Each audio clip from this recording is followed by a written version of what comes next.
pas seulement des remerciements d'usage, en fait. C'est donc à l'initiative de la librairie Ombre Blanche qu'on est invité ici à parler. Et pour un éditeur, il faut imaginer à quel point c'est extrêmement important de pouvoir déplacer les lieux de présentation, déplacer surtout les contextes de présentation. Là, en l'occurrence, on s'appuie sur un film qui va passer tout à l'heure. Et quand on a publié une œuvre écrite, le fait qu'elle soit associée à un film, ça en démultiplie la place, la visibilité, le regard. Donc aujourd'hui, ce que Michel Vanassus va faire pour nous, dans un dialogue qu'on va essayer de mener pour rendre la chose la plus vivante possible, c'est essentiellement vous montrer que le film que vous allez voir tout à l'heure a un roman de référence qui porte le même nom, mais a surtout une œuvre et un auteur et œuvre qui en général sont au second plan et qui là en particulier passe peut-être au troisième plan. Et on va tout de suite commencer par poser la question de cette espèce d'étrange anomalie que sous le nom de Berlin Alexanderplatz, on a une double occultation, l'occultation du reste de l'œuvre de Döblin et l'occultation même de Döblin lui-même, qui pourtant, de son vivant, et même encore aujourd'hui, reste une référence majeure de grands noms que vous connaissez beaucoup mieux que lui, beaucoup plus que le sien, et beaucoup plus probablement que l'ensemble de l'œuvre qui entoure Berlin Alexanderplatz. À vous, Michel. Merci. Oui, je vais commencer par un détail. Quand Döblin revient en Allemagne en 1945 ou 1946 à Berlin, il s'étonne de voir son nom complètement ou à peu près oublié et seulement maintenu par un lien avec Berlin Alexanderplatz. Donc un nom vague, Döblin. Il a quitté l'Allemagne en 1933 et il revient donc 12 ans plus tard. Il est à peu près oublié. Mais il y a ce lien Berlin-Alexanderplatz. Et si on devait, peut-être même parmi vous, je n'en sais rien évidemment, vous demander à quoi renvoie le nom de Döblin, je suis presque sûr que vous diriez Berlin-Alexanderplatz.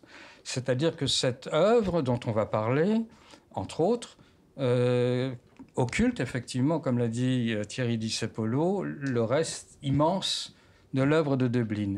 Et Döblin lui-même disait il emploie un terme assez fort, il disait qu'il a été cloué sur Berlin Alexanderplatz. Cloué.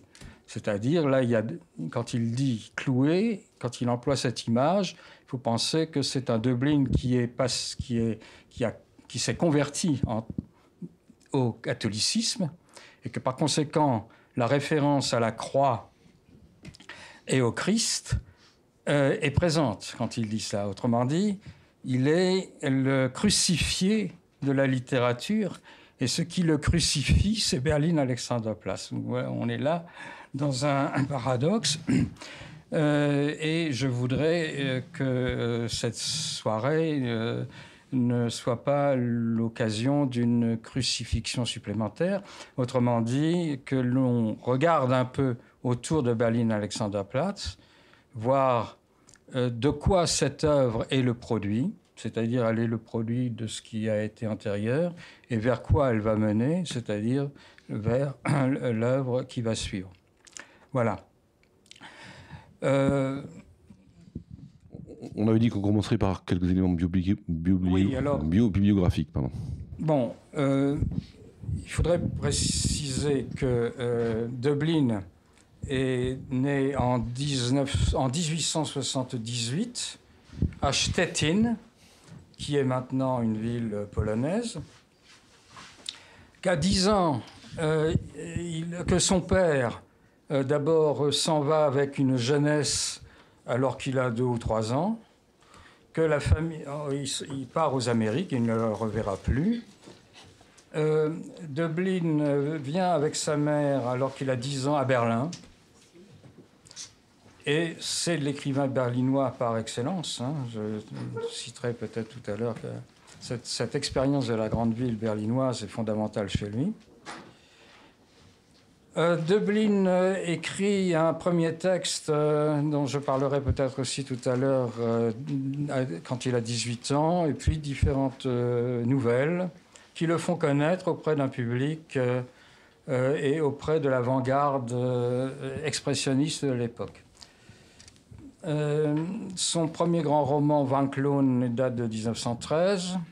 Et puis, il écrit une série de gros romans, dont certains ont été traduits. Van Cloon a été traduit et Wallenstein a été traduit aussi et figure ici en bas. Enfin, a été traduit dans les éditions, enfin, pas par les éditions Agon, mais aux éditions Agon.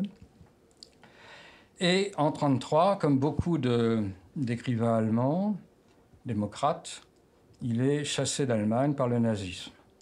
Il se retrouve en Suisse dans un premier temps, expérience qu'il traduit en fiction, en quelque sorte, dans un roman de 1934 qui est Voyage babylonien, qui est ici également, en bas, que j'ai traduit pour les éditions Gallimard il y a une dizaine d'années. Et il se retrouve ensuite en France. Et il acquiert grâce au professeur, un très grand professeur de germanistique, et au plus grand professeur de germanistique de l'époque, et même d'après d'ailleurs, d'une certaine manière, qui s'appelle Robert Mander. Grâce à l'entre-gens de Mander et la médiation de Mander, il devient français. Il acquiert la nationalité française, étant donné qu'il avait été déchu de sa nationalité allemande par le nazisme, comme beaucoup d'autres écrivains. Donc il est français, à partir de 1936, je crois. 1934. Son fils, d'ailleurs, va porter les armes contre le nazisme. Wolfgang, qui est l'autre génie de la famille, qui est un mathématicien, lui, et qui va mourir en 1940. Plus exactement, il va se suicider au moment où il allait tomber entre les mains des troupes allemandes à Oustras, dans les Vosges, en mai, je crois, dès le mois de mai 1940. Quand les nazis envahissent la France, Döblin échappe in extremis à la police allemande et à la police française. Et comme d'autres écrivains, grands écrivains, comme Heinrich Mann, etc., Feuchtwanger, qui a connu les camps, de concentration français en 1940, ces gens-là finissent par s'en sortir et aller en Amérique et à Hollywood, où ils travaillent, Brecht également, où ils travaillent comme scénaristes. Ils essaient de gagner leur vie comme scénaristes, ça ne marche pas en général. Et là, c'est une période matériellement extrêmement difficile pour Döblin, comme elle sera extrêmement difficile également pour Heinrich Mann. Elle sera moins difficile pour son frère Thomas, qui lui est riche. Mais enfin, c'est une période pour Döblin qui est pas seulement matériellement difficile, bien sûr, on comprendra qu'elle l'est également intellectuellement, moralement. Je dis intellectuellement parce qu'ils se sont séparés de sa langue, la langue allemande.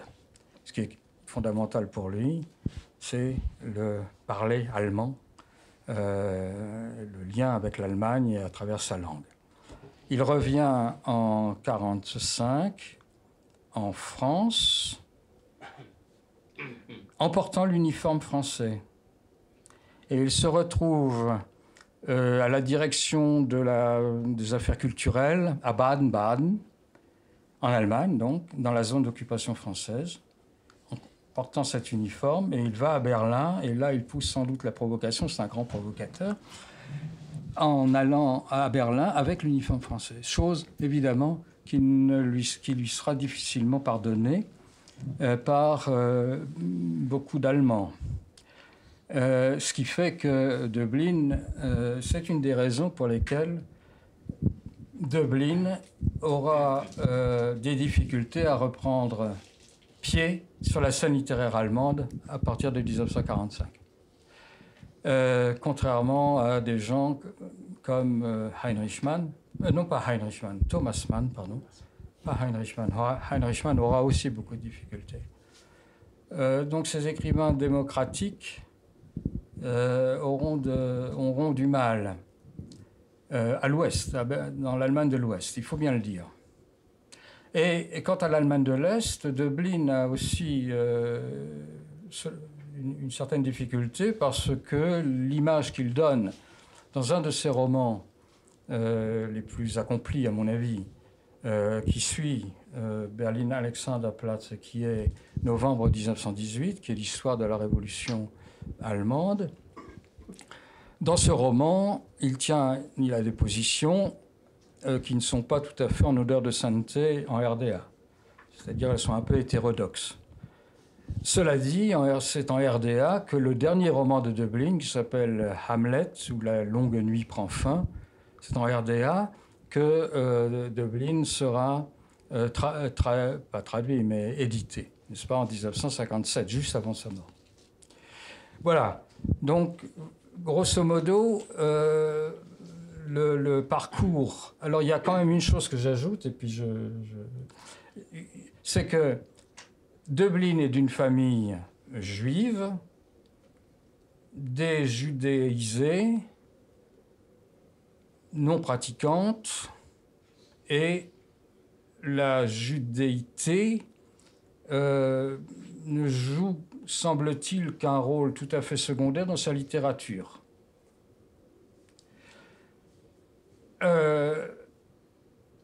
Sauf en 1900, dans les années 34-35, où se pose la question éventuellement d'un foyer juif.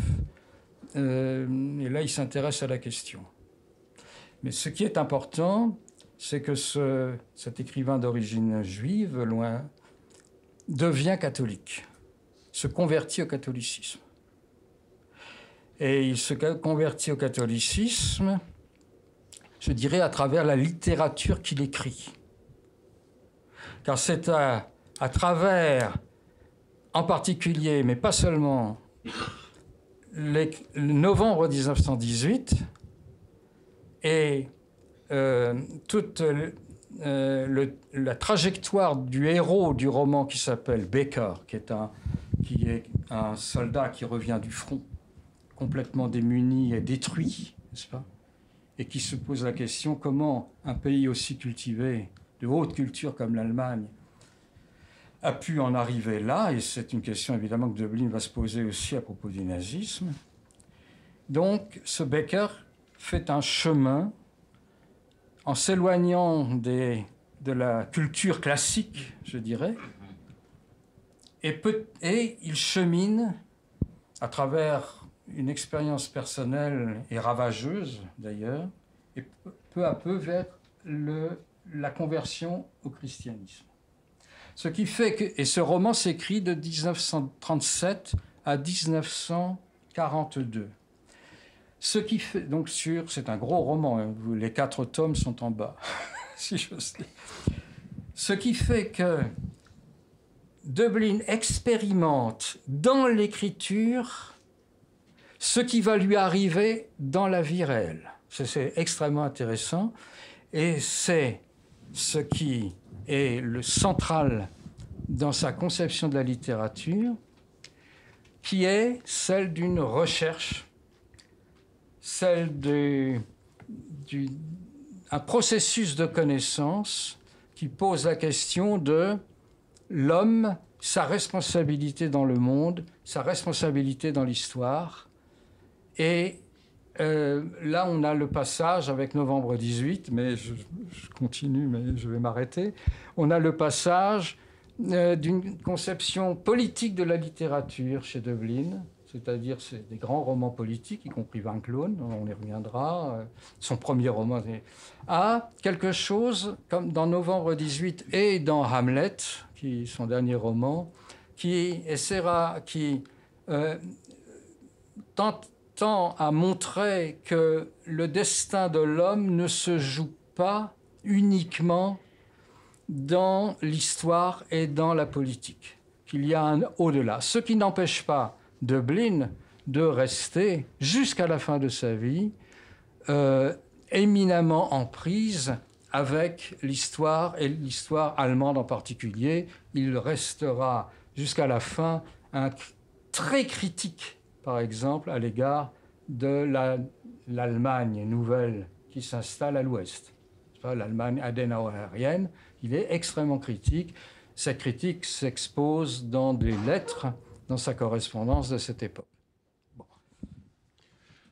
Il va falloir reprendre, Michel. Je vous coupe de temps en temps. Ça reste, je ne vous coupe pas d'ailleurs. Vous vous arrêtez pour qu'on reprenne.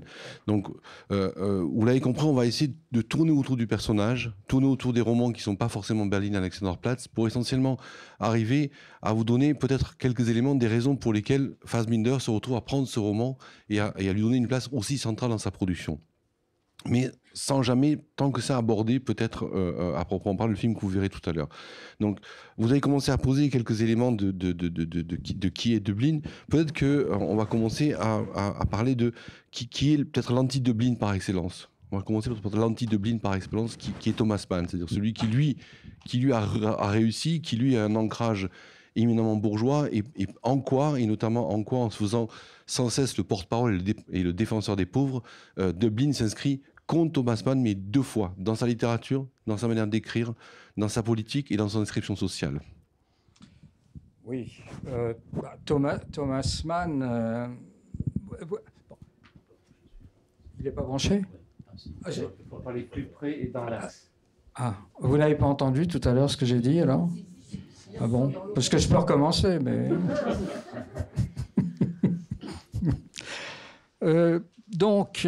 oui, Thomas Mann. Thomas Mann, il faut voir que c'est la bête noire des 3 plus grands écrivains allemands, des 3 premiers plus grands écrivains allemands de la première moitié du XXe siècle. Je cite Brecht, Musil et Döblin. Chacun de ces immenses écrivains a une dent, un dentier complet d'ailleurs, pas seulement une dent, contre Thomas Mann. Par exemple, chez Musil, de l'homme sans qualité, il y a un portrait de Thomas Mann, qui n'est pas nommé comme tel, bien entendu, qui est, alors c'est des chapitres, je crois me souvenir, c'est le grand écrivain vu de face et le grand écrivain vu de derrière. Et c'est 2 chapitres complets, et évidemment celui qui est écrit, et le grand écrivain, c'est ironique chez Musil, et celui qui est visé, c'est Thomas Mann. Brecht ne pouvait pas non plus sentir Thomas Mann.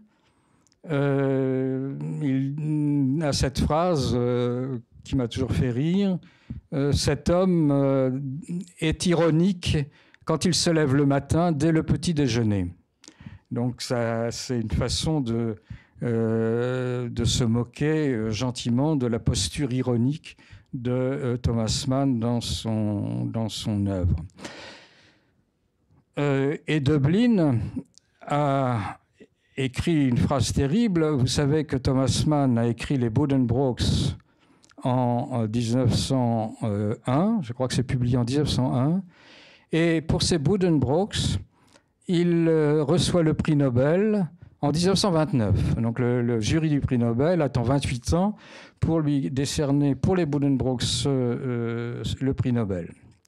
Et Döblin, dans un de ses écrits, parle des Buddenbrooks comme d'une philisterie, c'est-à-dire un truc de philistin. Ça lui paraît être, et là c'est très intéressant, ça lui paraît être une littérature, disons, très traditionnelle, fonctionnant comme ont fonctionné les grands romans, effectivement, du XIXe siècle. Donc, la dent de Döblin à l'égard de Thomas Mann, elle est double, si j'ose dire. Il a une dent contre la littérature de Thomas Mann, qu'il trouve être une littérature provinciale, finalement. Et en tout cas en décalage avec le monde moderne, avec la grande ville, par exemple, avec le rythme nouveau du monde moderne, avec les fulgurances de la modernité. Et bien entendu, Berlin Alexanderplatz, c'est le contraire. Hein, c'est ce qui essaie de traduire la modernité, le monde moderne dans la littérature. Donc ça, voilà pourquoi Döblin n'aime pas Thomas Mann. Il trouve qu'il est, pour employer un terme un peu un peu familier, Ringard. Ringard en 1920, Ringard en 1930. Quant à l'autre raison, c'est que Thomas Mann, c'est ce que vous avez évoqué, c'est que Thomas Mann, c'est un grand bourgeois. D'ailleurs, l'histoire des Buddenbrooks, c'est l'histoire de sa famille en partie, hein, c'est la décadence familiale. C'est un grand bourgeois des Cati. Mais alors que son frère, Heinrich Mann, très grand écrivain méconnu, qui a écrit un roman qui devrait être dans les mains des étudiants ou des lycéens à l'école, qui est l'histoire du roi Henri IV, qui est un grand roman humaniste, n'est-ce pas, un roman historique.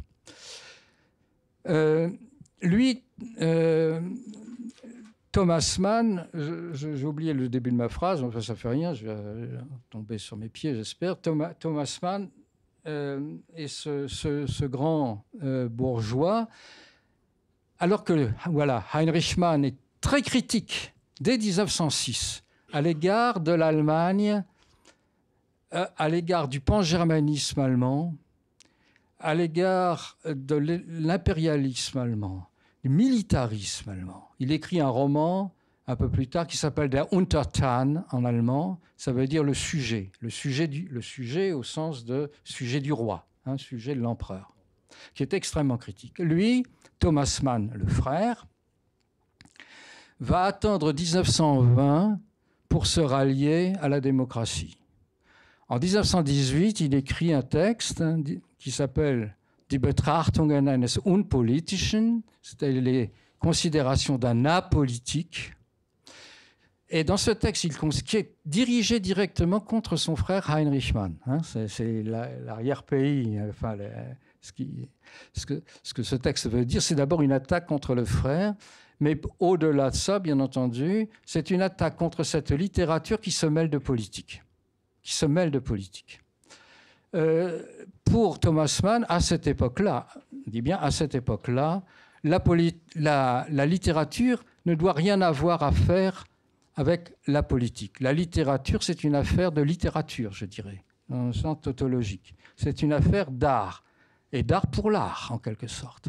Donc, il accuse son frère, et il accuse tous ces écrivains politiques, dont Döblin, bien entendu, de trahir, en quelque sorte, ce qui est en littérature la germanité, c'est-à-dire une littérature coupée de la politique, des questions sociales, etc., qui regarde ça d'en haut.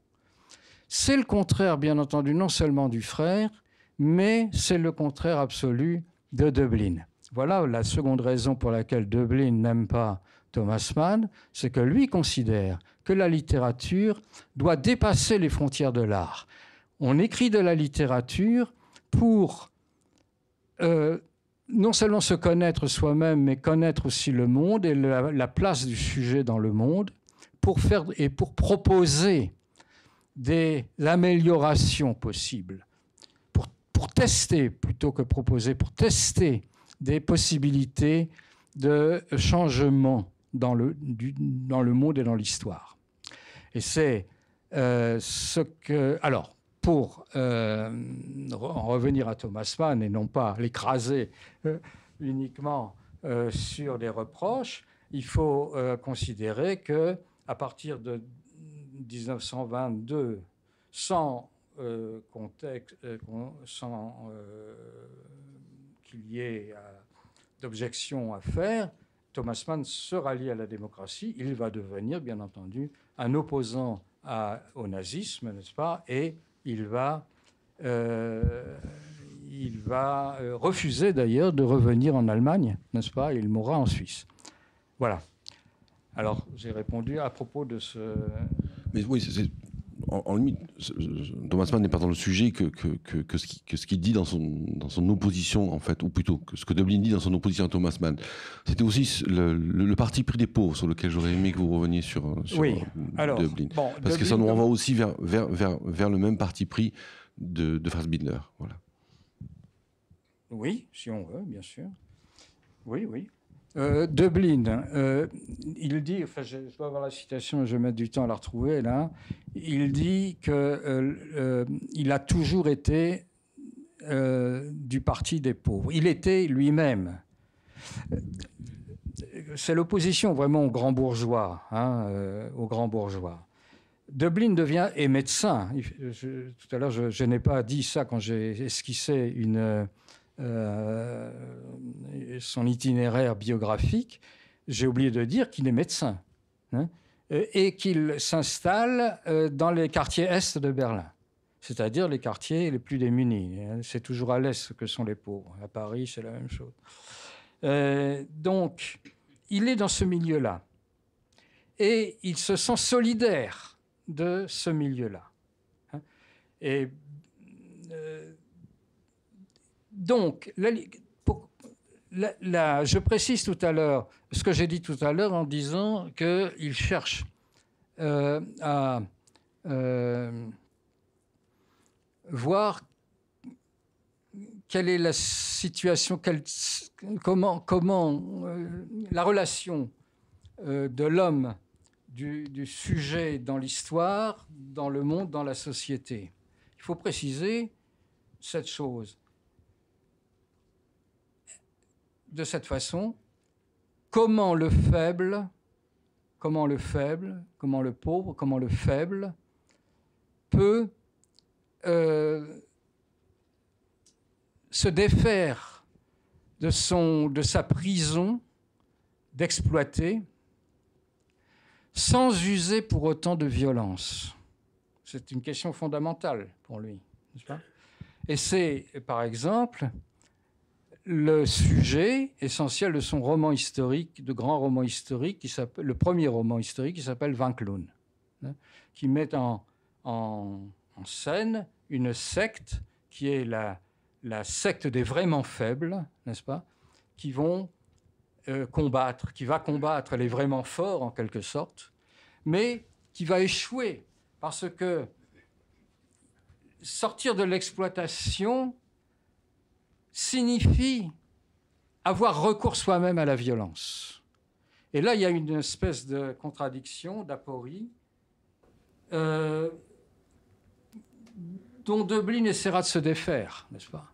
Et ce qui explique sans doute aussi, justement, parce que les exploités ne peuvent sortir de leur exploitation que par la violence,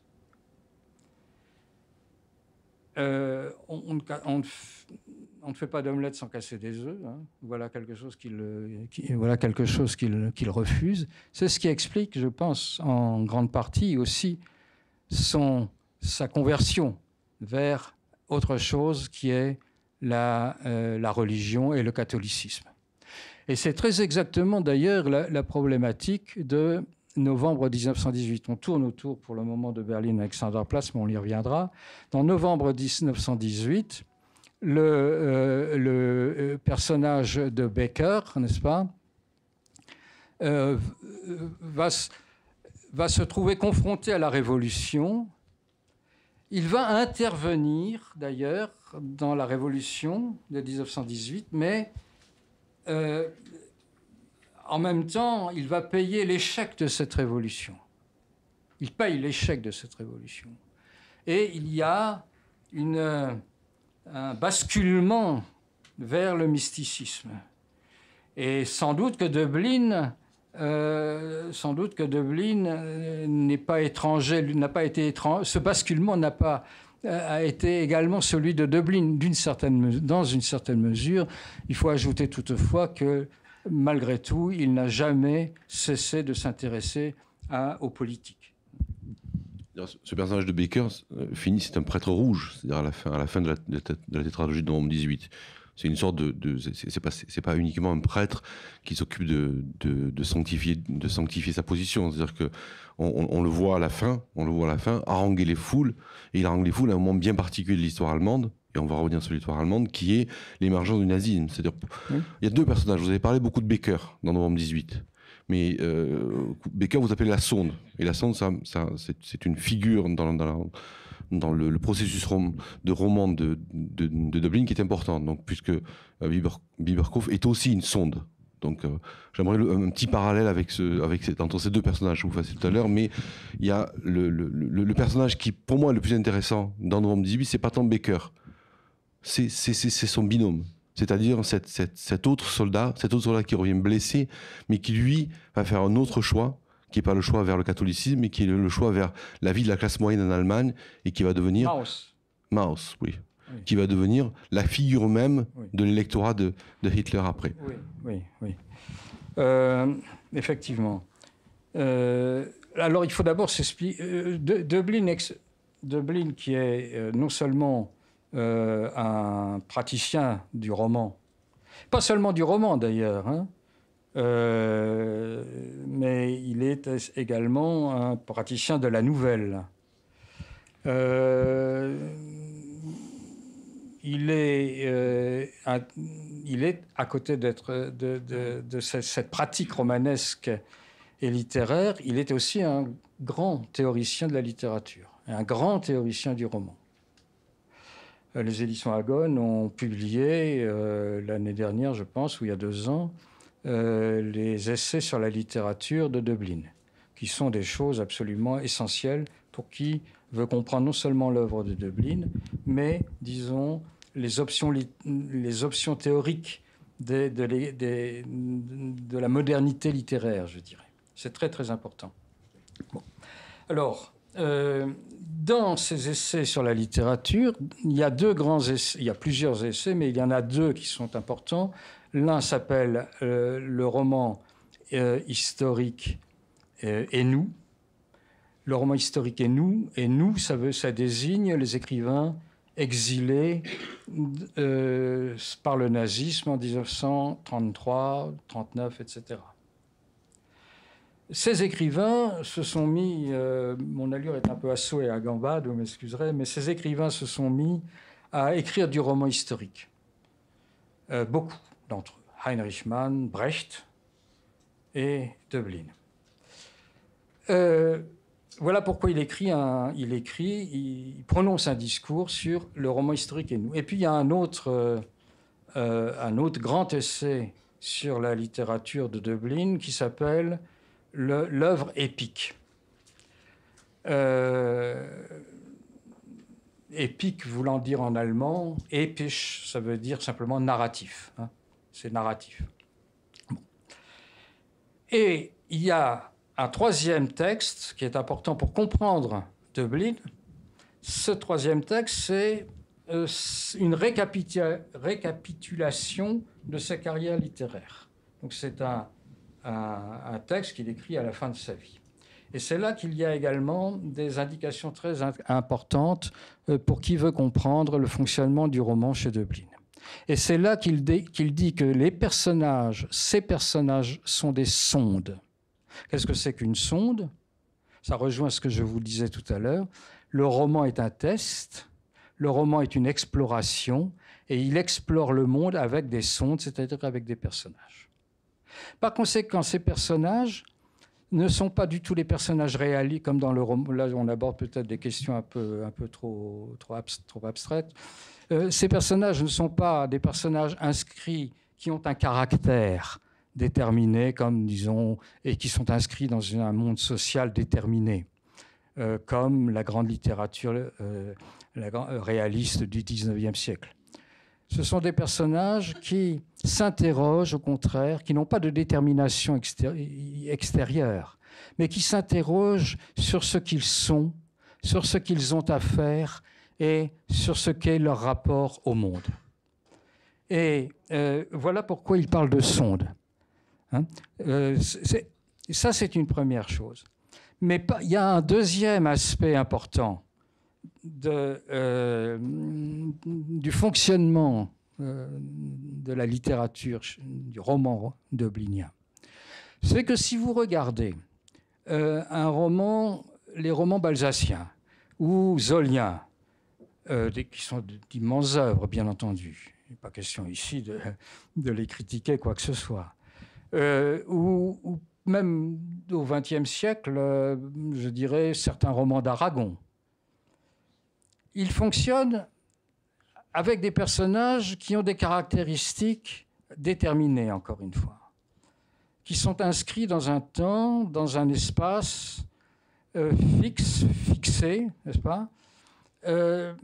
D'ailleurs, chez Balzac, vous savez bien les immenses descriptions, etc. Chez Döblin, vous ne trouverez pas ça. De même que dans ces romans réalistes, un personnage est un personnage et ne ressemble pas. Enfin, les personnages s'opposent les uns aux autres. Enfin, bon, chez Döblin, les choses ne sont pas comme ça. Les personnages ont leur double. Dans beaucoup de romans, et d'ailleurs, dans Berliner Alexanderplatz, c'est la même chose. Il y a un personnage de double. Pour ceux qui connaissent le roman ou lu le roman, ou verront le film encore, si c'est le premier épisode, vous ne le verrez pas, mais il y a deux personnages qui se ressemblent et qui sont fascinés l'un par l'autre. L'un est une partie de l'autre et l'autre est une partie de l'un, je dirais. C'est Reinhold et Bieberkopf. Dans le roman Berlin Alexanderplatz, c'est la même chose. Novembre 18. Dans novembre 1918, c'est la même chose. Vous avez le personnage de Becker, et puis d'autre part, vous avez le personnage de Maus. L'un, qui sont des personnages qui fluctuent d'ailleurs. C'est extraordinaire. Dans les romans réalistes, les grands romans réalistes, les trajectoires ne sont pas intempestives. Je veux dire, les trajectoires sont prédéterminées quasiment. Enfin, il n'y a pas trop de surprises, n'est-ce pas? Le caractère des personnages explique les actions, etc. Chez Döblin, les personnages ne cessent de se démentir eux-mêmes, de basculer d'une position à une autre position. Ce que lui-même fait d'ailleurs dans la vie, d'une certaine manière. Et donc, pour en revenir à Becker et Maus, vous avez Becker, qui face à l'histoire allemande, à cette histoire tragique de l'Allemagne, cette histoire innommable par bien des côtés de l'Allemagne, essaie de s'en sortir.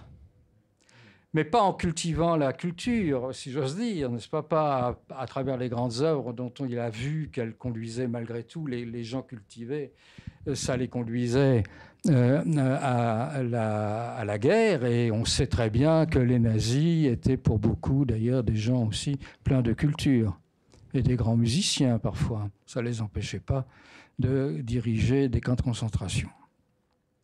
Donc ce n'est pas la culture qui va sauver. Est-ce que ça va être la révolution? Becker pense que ça peut être la révolution, mais cette voie-là échoue. Et donc, finalement, il essaiera une troisième voie qui est la religion. Mais Maus, en face, qui lui ressemble, ils sont copains d'ailleurs au départ, ils se ressemblent. Il y a d'ailleurs des descriptions qui font que l'un ressemble à l'autre, même... Maus va choisir, après avoir choisi la révolution, il va choisir une position complètement différente, qui est l'insertion, au contraire, dans l'Allemagne pré-nazie. D'abord la contre-révolution, tout simplement. La contre-révolution, et il va finir comme cela, n'est-ce pas? Donc il y a... Voilà. Et donc... Oui. Donc, la différence majeure qu'il y a entre ces deux types de romans aussi, c'est quel est le type de milieux sociaux qui sont traités. C'est-à-dire que la Normandie se passe quand même pas mal dans la classe moyenne, plutôt la classe moyenne cultivée. Novembre 18, et après on viendra quand même à Fassbinder et à Berlin Alexanderplatz. Novembre 18, que j'invite tout le monde à lire, parce que je trouve que c'est une grande œuvre pour connaître en tout cas l'histoire allemande, se passe dans tous les milieux sociaux. C'est ça qui est formidable dans ce texte, c'est que c'est un texte qui fait dialoguer, qui fait intervenir tous les milieux sociaux. Français d'ailleurs et allemand, enfin principalement allemand, mais également français. C'est-à-dire l'aristocratie intervient. Le haut état-major allemand intervient. Des gens comme, c'est pas Ludendorff qui est cité, mais enfin ça pourrait être Ludendorff.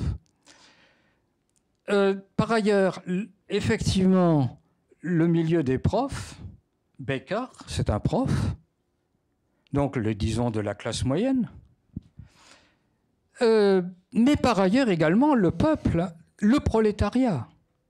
Et il a une telle connaissance, il a fréquenté tellement, non pas le haut état-major, mais il le fait parler quand même, mais en tout cas le peuple, parce que Döblin fréquentait beaucoup les bistrots et écoutait ce qui se disait, d'ailleurs, ça apparaît bien sûr dans Berlin Alexanderplatz. Il fait parler tous ces milieux. C'est extraordinaire. C'est-à-dire c'est véritablement une œuvre de langage où tous les milieux sociaux apparaissent et parlent. Et là, on a quelque chose de très différent j'en reviens par rapport au roman, je dirais traditionnel, mais sans qu'il y ait ici péjoration de ma part. Quand il s'agit de Balzac, de Zola, de ces immenses écrivains, ou même de Tolstoï, vous avez un narrateur qui enferme dans son langage à lui les gens, d'une certaine manière. Il y a toujours une voix dominante, si vous voulez, qui est la voix du narrateur, ou qu'on peut appeler la voix de l'auteur. Et les voix particulières sont prises dans cette voix unique qui domine. Alors que chez Döblin, pas du tout. Il n'y a pas de voix qui domine, qui surplombe l'ensemble du narré. Il y a un mélange des voix, et dans le meilleur des cas, c'est-à-dire dans la plupart des cas, une interaction entre ces voix. Un dialogue de voix. Ce qui fait qu'on a affaire ici à un roman qui est un véritable roman, comme disait un grand chercheur soviétique à l'époque. C'est une polyphonie. Le roman dublinien est une polyphonie. Et Berlin Alexanderplatz est également une polyphonie. Il serait peut-être temps qu'on y arrive à Berlin Alexanderplatz. Donc, commencer simplement par comment dire, ce que vous appelez l'extrême modernité de ce roman. C'est une chose à laquelle vous tenez, c'est-à-dire que chaque fois que j'essaie de vous ramener de toute façon vers les leçons politiques de ces œuvres-là, vous me rappelez à quel point il ne faut surtout pas enrôler l'auteur en politique, il faut surtout rappeler ce qui est le plus important chez lui, c'est-à-dire c'est la forme. Ah, j'ai jamais dit ça. La forme. Non. Revenons à la forme, ne quittons pas la forme. Non, j'ai jamais dit ça. J'ai dit au contraire que Döblin était un homme qui concevait la littérature comme engagé dans son époque, engagé dans son temps et engagé dans la politique de l'Allemagne. Mais il suffit que je dise que vous êtes sur la forme pour passer politique. J'ai changé de technique, en fait. Il est complètement... La forme, Michel, la forme. Oui, il est complètement engagé. Vous ne me ferez pas dévier. Il est complètement engagé là-dedans. Simplement, ça n'est pas un écrivain de parti. Döblin a récusé toute sa vie, n'est-ce pas, l'embrigadement dans un parti. Il n'a jamais voulu être le porte-parole. C'est-à-dire qu'il n'a jamais voulu mépriser la littérature de telle sorte qu'elle se mette au service d'une cause, etc. Pour lui, la littérature, c'est une grande affaire de connaissance. C'est un savoir particulier. Il dit que l'auteur est une espèce particulière de savant. Mais certainement pas, on ne doit pas mettre la littérature, embrigader la littérature dans un parti ou dans une cause quelconque. C'est pourquoi, d'ailleurs, non seulement il a contre lui toute la droite allemande à l'époque, comme Fassbinder va avoir la droite allemande aussi d'ailleurs contre lui, mais il a également, Döblin, la gauche prolétarienne, je dirais, contre lui. Et à propos de Berlin Alexanderplatz en particulier, ce livre va être descendu par la Ligue des écrivains prolétariens, qui ne vont pas accepter l'image que ce livre donne du prolétaire, n'est-ce pas ? Il va y avoir une attaque frontale dans ces débats-là, très vifs, une attaque frontale contre le livre Berlin Alexanderplatz, parce qu'on va le reprocher le fait que Bieberkopf, qui est le héros, n'a absolument pas de conscience de classe. Et ça, évidemment, pour les marxistes, quand on est dans une option marxiste, à juste titre d'ailleurs, l'absence de conscience de classe est un défaut majeur. Et donc, bon, je passe là-dessus. Mais à propos de la modernité, et j'en viens maintenant, la modernité de Döblin. Le monde moderne, c'est ce que je suggérais tout à l'heure, le monde moderne, c'est le monde de la grande ville. D'abord ça. Döblin n'est pas le premier à l'inventer. C'est déjà chez les écrivains expressionnistes allemands. Georg Heim, par exemple, vous avez des poèmes sur la grande ville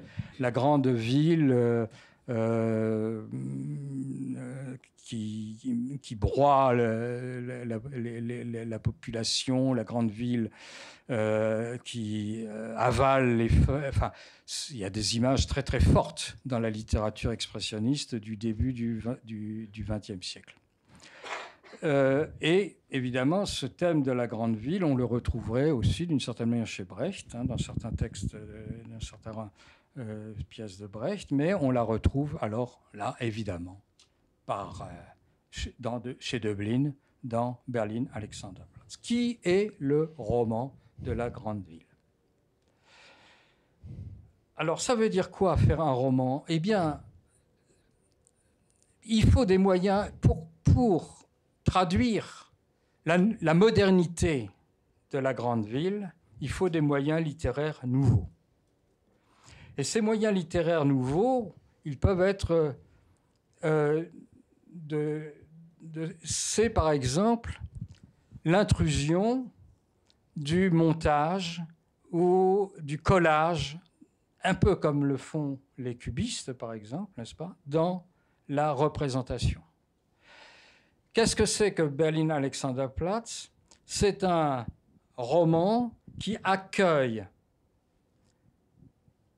le monde moderne à travers ses slogans, à travers ses langages divers, qui monte dans la texture même du roman les slogans, les chansons qui se chantent à l'époque, les documents quelconques, les publicités, etc. C'est-à-dire que le roman Berlin-Alexanderplatz, pour commencer, ce n'est pas son seul intérêt, il essaie de restituer par les moyens de la littérature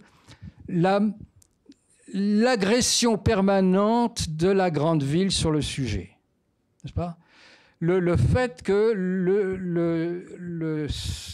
l'habitant de la grande ville est constamment sollicité, c'est le cas bien entendu maintenant aussi, constamment sollicité par de multiples voix, par des émissions de radio, par des slogans, par des affiches, etc.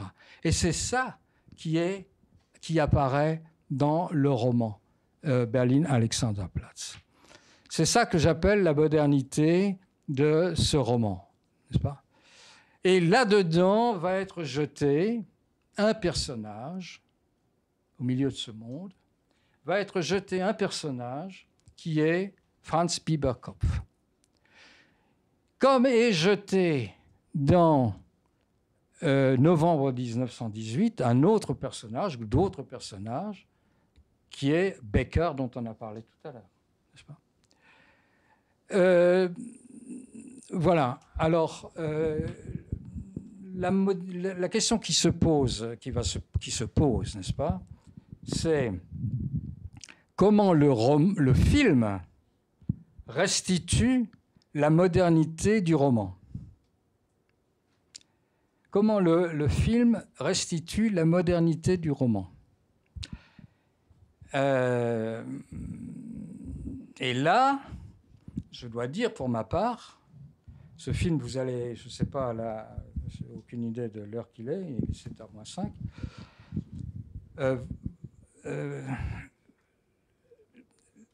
À mon avis, mais ça n'est que mon avis, hein, il y a par rapport au roman un déficit du film. L'œuvre de Fassbinder est pour moi une grande œuvre cinématographique. Évidemment, il faut avoir le temps de la voir. Vous avez 15 épisodes, donc, ou 14 épisodes, enfin 13 épisodes plus une espèce d'affabulation de Fassbinder lui-même, d'ailleurs, hein, qui n'est pas tellement dans le roman.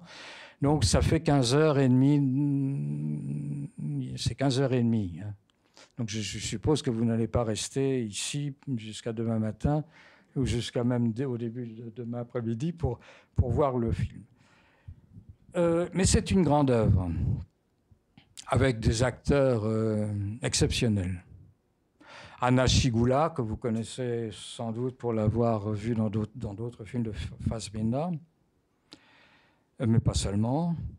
Günter Lamprecht, qui joue Bieberkopf. Une Barbara Sokova, oui. Voilà. Et ainsi de suite. Donc, c'est une grandeur. Simplement, quand vous allez voir tout à l'heure le premier épisode, je pense, enfin, ceux qui voudront le faire, moi, quand je l'ai vu, il n'y a pas si longtemps, je l'avoue, j'ai été extrêmement surpris. Extrêmement surpris. Parce que qu'est-ce qui se passe dans le roman ? Dans le roman, vous avez Bieberkopf qui sort de prison. Qui sort de prison et qui se voit jeté dans le monde. La prison, c'est un monde fermé. Et un monde fermé, ça a quelque chose aussi, c'est l'ambiguïté de rassurant d'une certaine manière. On est pris en charge d'une certaine manière. Et puis en prison, il avait ses compagnons de misère. Et là, il est jeté dans le monde, seul. Et dans le roman, il prend le tram. Il hésite. Il y a un premier moment où il ne sait plus. En plus, il a passé 4 ans, n'est-ce pas, en prison. Donc, il s'est déshabitué du monde. Il est jeté là dans la ville, au milieu des choses. Au milieu des voix, au milieu des images, etc. Et il a peur. Il prend le tram. Et que fait le roman ? Le roman décrit ce qu'il voit. Parce que la fonction de Bieberkopf, ce n'est pas seulement une fonction morale ou ce qu'on voudra, on en parlera peut-être tout à l'heure. Il a une fonction, formelle, qui est d'enregistrer. C'est l'œil et l'oreille qui enregistrent la vie éparpillée du monde autour de lui. C'est ça, Bieberkopf. Cette fonction-là, elle existe. Il est dans le tram et il voit défiler les choses. Or, ma surprise quand j'ai vu le film de Fassbinder, c'est que cet épisode, qui me paraît pourtant très important, du tram qui traverse la ville, pour essayer de le lire, d'ailleurs, j'ai le texte français là, mais bon. Elle est gommée. Alors, on peut dire, elle est gommée pour des raisons qui tiennent, bien entendu, à la difficulté de tourner, sans doute, une scène d'un tram comme ça. D'abord, il faut avoir demander les autorisations, n'est-ce pas, de la municipalité de Berlin ou d'ailleurs. Ça demande sans doute une infrastructure, des moyens techniques considérables. Et il n'avait pas le budget pour ça. Donc il gomme complètement. Mais en gommant ça, il perd quelque chose. Et moi, ce qui me surprend, c'est que lorsque dans le film que vous allez voir, autant que je me souvienne, Bieberkopf il retourne d'abord en prison. Il ne veut pas sortir. Ce qui n'est pas dans le roman. Dans le roman, il sort. Là, il retourne. Il ne veut pas sortir. Et puis, c'est quasiment le gardien, n'est-ce pas, qui le pousse dehors, etc. Et il se retrouve dans une rue, mais une rue qui est vide, quasiment vide. Et il va se retrouver très rapidement dans un milieu fermé. Dans un milieu fermé qui est accueilli par 2 juifs qui sont là, qui ont une très grande importance, enfin l'un d'entre eux, qui va lui dire « l'homme a, enfin je cite comme ça de mémoire, l'homme a des oreilles pour entendre et il a des yeux pour voir. C'est une leçon, ça. L'homme a des oreilles pour entendre, il a des yeux pour voir. Autrement dit, regarde autour de toi. Essaie de comprendre ce qui se passe autour de toi. Ça, c'est la leçon. Mais simplement, ce qui est gommé, alors ça, elle est dans le roman et elle est dans le film. Mais ce qui est gommé, c'est le tramway et la rue vivante, la rue où il y a du monde, où il y a du passage.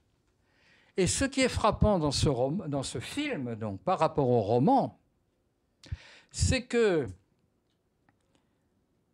la vie du roman, la rue proprement dite, disparaît en grande partie. Et quand elle est montrée, c'est une rue provinciale. C'est pas la rue de Berlin. C'est pas Berlin-Alexanderplatz, que je connais bien. C'est même pas ce qu'il y a autour. C'est une rue provinciale allemande. Et vous savez pourquoi? C'est parce que le film a réutilisé, pour des raisons sans doute financières qu'on peut comprendre, un décor qui était celui qui avait servi à un film de Bergman. Un décor qui montre une rue, etc. Et dans cette rue va circuler de temps en temps un tram, une voiture par-ci par-là, vont se balader quelques personnages, mais ça ne donne pas le sentiment de ce grouillement de vie du roman. Et là, je dis qu'il y a, pour des raisons techniques, un déficit. Deuxièmement, dans Berlin-Alexanderplatz, vous avez beaucoup, dans le roman, vous avez beaucoup de scènes qui sont des scènes de rue, comme je le disais. Beaucoup. Dans le film, vous avez quelques scènes de rue et surtout des scènes d'intérieur. Des scènes qui ont été tournées en studio, qui montrent un café, qui est d'ailleurs toujours le même, alors que dans le roman, il y a plusieurs cafés. Une chambre, qui est à peu près toujours la même, qui est celle de Bieberkopf, alors que dans le roman, il y a plusieurs chambres. Et, enfin, je me trompe peut-être, mais je crois que c'est comme ça. Et vous avez essentiel. Et il y a, bien entendu, la grande scène, qui est magnifique d'ailleurs dans le film. Mais tout est magnifique dans le film. Je ne suis pas en train de dire que le film est mauvais, ce n'est pas du tout ça. Je dis qu'il est très difficile, finalement, de mettre un film en cinéma, quoi. Et surtout un roman comme cela. Un film, un roman au cinéma. Surtout un roman comme cela. Et vous avez cette scène absolument magnifique, qui est celle du meurtre de Mitz, qui est la maîtresse, la jeune femme, c'est beaucoup dire, mais puisqu'elle est putain par ailleurs, mais donc dans la forêt, qui est assassinée par Reinhold. Et cette scène est une scène d'extérieur qui est très belle. Mais disons que c'est un... Donc, la modernité du roman et la modernité de la ville, paradoxalement, apparaît moins dans le film, alors qu'on croirait presque le contraire avec les moyens du cinéma, que dans le roman. Mais la diction cinématographique, si je puis m'exprimer ainsi, de Fassbinder me paraît plus traditionnelle, plus classique finalement, qu'elle ne l'est dans d'autres films. Et pour moi, les films qui mettent véritablement en scène la ville moderne sont des films, un film muet, qui est un film de, je ne sais plus le prénom, de Walter, je crois, Walter Ruttmann, qui est Berlin, Symphonie d'une grande ville, qui est un film muet absolument extraordinaire, n'est-ce pas? Qui est un film construit avec qui est véritablement construit à coup de collage, avec des surimpressions, toute une technique incroyable. Et puis il y a un autre film qui est un film soviétique, Vertov, qui est L'œil de la caméra, qui est aussi la reconstitution de la ville moderne. Et curieusement, c'est beaucoup plus proche, me semble-t-il, de la représentation qu'avec les moyens de la littérature Döblin veut donner que le film de Fassbinder, qui, bien entendu, est proche du roman par ailleurs, pour ce qui est de la vision du personnage de Bieberkopf. Mais certainement pas, me semble-t-il, pour ce qui est de la représentation des voix de la ville. Parce que Berlin Alexanderplatz ne représente pas la ville, Berlin ne décrit pas la ville, elle est très peu décrite d'ailleurs, très très peu décrite dans le roman. La représentation, c'est la représentation des voix diverses de la ville, des paroles, des textes, si vous voulez, qui vous assaillent quand vous vous promenez dans la rue. Hein, voilà. Certes, vous soulignez les différences, mais il y a au moins une chose en commun, c'est que les deux œuvres interrogent l'histoire allemande. Oui. Et avec un point particulier, c'est pourquoi est-ce qu'on se retrouve aujourd'hui, ici, dans notre actualité, à parler d'un roman qui interroge un moment de l'histoire allemande comme un film qui interroge un autre moment de l'histoire allemande. Est-ce qu'il est possible de vous faire un parallèle entre les trois moments ? Entre les deux. Oui, ne prenez pas de risque, Michel. Deux, oui, pas plus. Deux suffiront. Je peux faire un parallèle, mais le parallèle, c'est pas moi qui le fais, c'est Fassbinder. Fassbinder fait le parallèle entre la situation du roman, c'est-à-dire la restitution historique, j'entends, c'est-à-dire les années 1928-29. Hein, parce que, oui, 28-29, ce qui est complètement nouveau, là, c'est que Döblin revient dans son monde familier, qui est Berlin, hein, qui est la matrice, finalement, de toute son œuvre, Berlin. Donc, 28-29, c'est un moment historique important, bien entendu. Il ne parle pas tellement de la crise économique, la crise financière. Dans le roman, ça apparaît pas. Mais du chômage, de l'émergence des nazis, n'est-ce pas, bien entendu, des luttes entre les communistes et les nazis. Bieberkopf, à un moment, il va vendre der völkische Beobachter, c'est-à-dire la feuille de chou nazie, hein, avant de vendre des lacets, etc., faire des petits boulots, comme on dit maintenant. Hein, il vit de petits boulots. Et il vit aussi de ce que lui ramènent ces différentes maîtresses qui font le trottoir aussi. Hein. Mais donc, c'est un roman qui est inscrit dans un contexte historique très, très particulier. C'est la nouveauté d'ailleurs dans l'œuvre de Döblin, parce que les romans qui précèdent, c'est Van Cloon, 1914, c'est un roman qui vous transporte en Chine au XVIIIe siècle. Vous avez Wallenstein, roman que j'ai traduit il y a 2 ans ou 3 ans, qui a été édité par Agone, qui vous transporte au XVIIe siècle pendant la guerre de 30 ans. Et vous avez un roman extraordinaire pour lequel je n'arrive pas à trouver d'éditeur, qui est Mon maire est géant, qui est un texte absolument formidable, qui lui débat de la question de l'homme et de sa relation à la nature et à la technique. C'est un problème absolument contemporain. Ce serait là où je ferais le rapprochement, d'ailleurs. Ce serait pour les 3 moments. Bon, alors, il y a tout ça dans Berlin Alexanderplatz, ce moment historique-là. Et Fassbinder dit qu'il y a un parallèle à faire entre son moment à lui historique, Fassbinder, c'est-à-dire les années 70 en Allemagne, et avec la droitisation, dit-il, de la société allemande. Donc, l'espèce de crise larvée, et qui n'est pas seulement une crise larvée d'ailleurs en Allemagne, avec le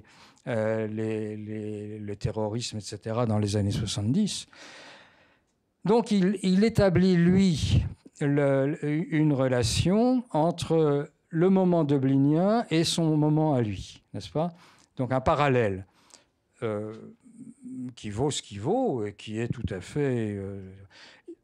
Ce qui est important, si vous voulez, c'est que Döblin n'a jamais cessé, il est, à mon avis, mais c'est mon humble avis, l'écrivain allemand le plus conscient, le plus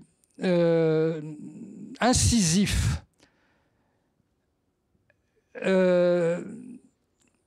qui a pour décrire la situation de l'Allemagne et les dangers que représente l'Allemagne, y compris dès 1920, parce que Döblin n'est pas seulement un écrivain, il est aussi un journaliste qui a écrit des textes, en particulier dans les années 20, au début des années 20, sous le pseudonyme de Linkepoot, ça veut dire pogne gauche, main gauche, pogne gauche, n'est-ce pas? Donc il écrit des textes dans des revues de gauche allemandes, très connues, très célèbres, et il dénonce là la survivance de l'Empire dans la République. Et il le fait d'une manière magistrale, avec cette véhémence, cette ironie qui est véritablement unique, n'est-ce pas, dans la littérature allemande, si je mets Heinrich Heine et Brecht à part, n'est-ce pas? On trouve difficilement une telle ironie, une telle véhémence dans la littérature allemande. Chez ces trois-là, on la trouve. Hein. Ça, c'est formidable. Bon, je ne sais plus ce que je voulais dire. Vous essayez de ne pas faire de parallèle entre les situations politiques de Fassbinder et celles de Döblin, en parlant de la droitisation de la société à l'époque. Oui. Je ne sais pas si vous avez réussi à ne pas faire ce rapprochement. Comment ? Je ne suis pas sûr que vous ayez réussi à ne pas faire ce rapprochement entre... je n'ai pas fait de rapprochement entre l'actualité présente et l'actualité de Fassbinder. Mais je ne sais plus, j'avais en tête ça doit être la fatigue. J'avais en tête un développement, et puis il s'est échappé, mais bon. Il est vrai que quand vous réussissez dans un débat public à poursuivre le harcèlement du traducteur pour essayer de faire traduire un nouveau roman de Döblin, c'est vrai que ça fait perdre effectivement le fil de la discussion. Je peux comprendre. Donc on va essayer de le retrouver. On va essayer de le retrouver par exemple essentiellement au travers à nouveau de la manière dont quelqu'un comme Fassbinder utilise ce roman. Puisqu'il est une manière d'utiliser, vous le décrivez, qui est sans aucun doute soumise aux conditions de production du cinéma, et surtout une production de cinéma sans beaucoup d'argent, c'est quand même ça que vous soulignez, mais aussi une autre période, d'autres intentions. Par exemple, il utilise, et aussi c'est présent dans la biographie de Fassbinder, le couple Reinhof-Bieberkopf d'une manière un peu particulière, qui est une forme d'appropriation de sa propre histoire, sa propre tension à lui, c'est-à-dire une mise par exemple en évidence de la relation homosexuelle des deux personnages. Ce sont à la fois des réutilisations, des réappropriations qui sont particulières à Fassbinder par rapport oui, à l'œuvre. Bien entendu. Peut-être que pour ça, je vais préparer quelque chose. Pour répondre directement à cette question, le mieux c'est de donner la parole. C'est peut-être de donner la parole à Fassbinder, si je l'ai là. Et malheureusement... il n'est pas là, Fassbinder. Voilà. Voilà. Fassbinder explique comment il en est venu à travailler sur ce Berlin-Alexanderplatz. Et il y a une raison qui est tout à fait personnelle, qui est ce qu'il croit lire de la relation homosexuelle de Bieberkopf, donc le héros, et de Reinhold. Cela dit, moi qui connais l'ensemble du film de Fassbinder, donc qui ai vu les 15h30 de film, cette relation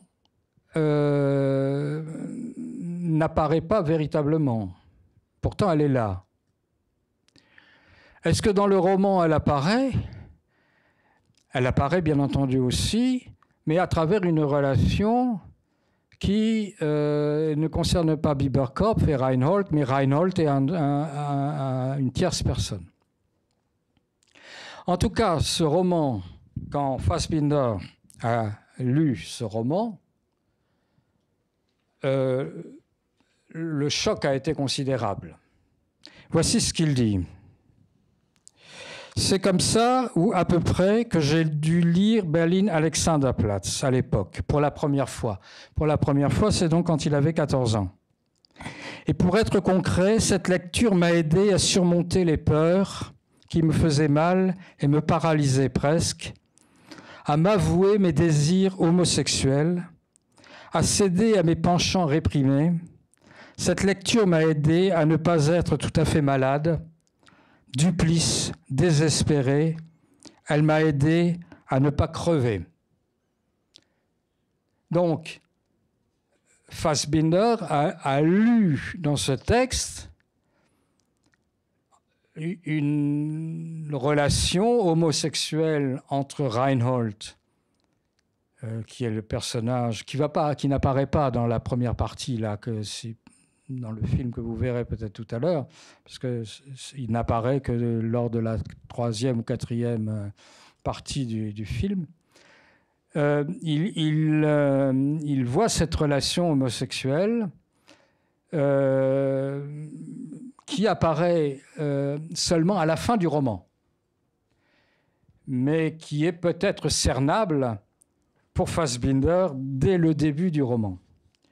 Alors il dit aussi ceci. À peu près 5 ans plus tard, j'ai relu Berlin-Alexanderplatz. Lors de cette 2e lecture, il m'est apparu de plus en plus clairement, page après page, d'abord dans l'étonnement, puis peu à peu dans l'angoisse,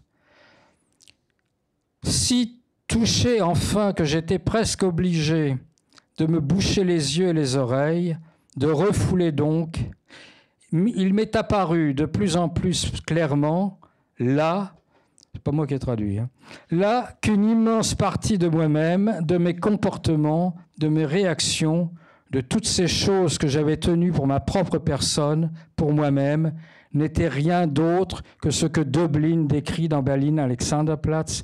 J'avais tout simplement, et sans en avoir conscience, fait de l'imaginaire de Döblin ma propre vie.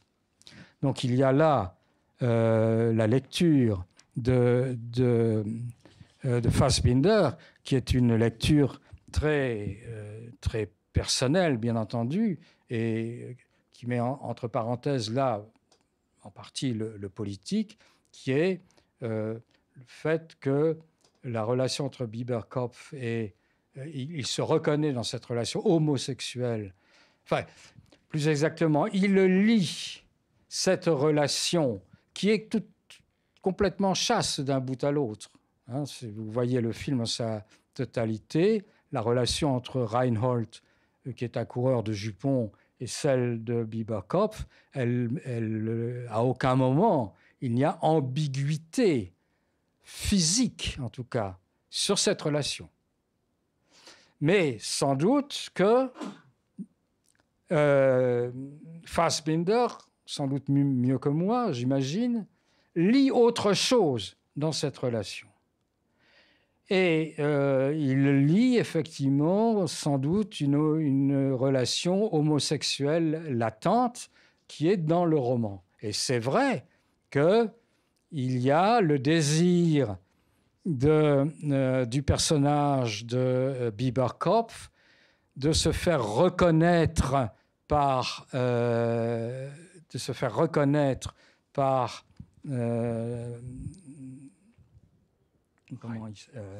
par Reinhold, n'est-ce pas, de se vanter aussi auprès de Reinhold, etc. Enfin, il y a tout un jeu entre les deux. Et il y a chez Reinhold, d'ailleurs, un refus des approches de Bieberkopf. C'est là où le film est quand même... Le film est extrêmement doué. Hein. Il y a un refus... mais ce refus, ça peut être lu comme une dénégation, si vous voulez, de la part de Reinhold. Et de toute façon, dans le film, Reinhold, il a une relation, et dans le roman aussi, à la fin, Reinhold a une relation homosexuelle avec un autre personnage qui est emprisonné. Donc, il y a là quelque chose qui touchait au plus profond Fassbinder. et qui, d'une certaine manière, libérait Fassbinder, hein, qui est effectivement homosexuel, enfin au moins en partie, je ne sais pas comment dire, mais dont les tendances homosexuelles, c'est pas seulement les tendances, enfin, la vie amoureuse était en grande partie, pas seulement, mais en grande partie une vie d'homosexuel. Donc il y a cela qui intéresse Fassbinder, ce qui fait qu'il lit des choses que d'autres peut-être, et moi peut-être, n'a pas lu ou ne peut pas entendre, mais que lui entend, et qui sont latentes, en tout cas, dans le roman. Hein, voilà. Alors, ce roman ce roman, pour en revenir au film par la même occasion, en venir aussi au film que certains peut-être commenceront à voir ce soir. Le film est construit un peu comme le roman, c'est-à-dire qu'il y a trois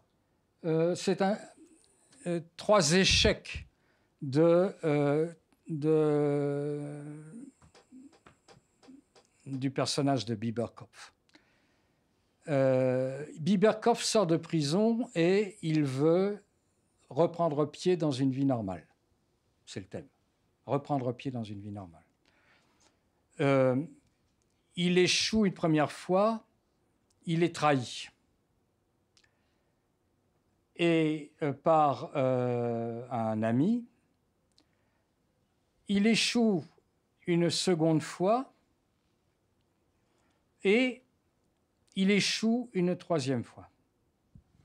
Autrement dit, il n'y a aucun progrès, parce qu'on a parfois voulu voir dans ce roman une forme de Bildungsroman, comme disent les Allemands, de roman de formation. Roman de formation, c'est-à-dire qu'un personnage finit par se découvrir et réaliser son être à travers des expériences. Il progresse à travers des expériences. C'est ça le roman de...